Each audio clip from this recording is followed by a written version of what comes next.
Ayda ata neyledim ben? Heç nə olmaz oğlum, narahat olma. Panikə düşmə, narahat olma. Ata özürü say bilmeden oldu. Nə üzülü say, dəlisən, səndən dəyəri deyil, heç nə olmaz. Dəmir parçası. Bağışla ata. Narahat olma oğlum. Özün yaxşısan, narahat olma. Heç bir narahat əsas yoxdur. Özün necəsən, yaxşısan?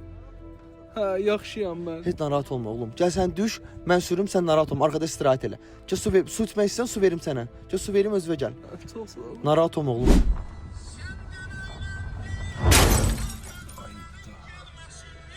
Nə vardın ha?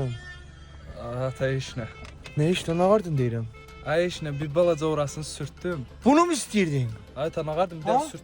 Ay bunu mu istəyirdin? Ay bala, sən mənim qəstimə durmusan. Ata ne olacak demir parçası. Esas maya işin olmadı Ay değil ha. nə sağ olardı, başını qopardı.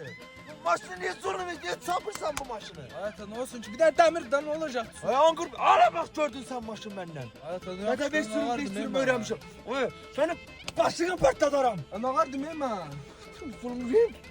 Bakarsan Ay işte olmuyor bir balaca sürtüftü. Ben bütün o düştü sıkılayım maşından. Partlayacak Allah. Aynen tüsün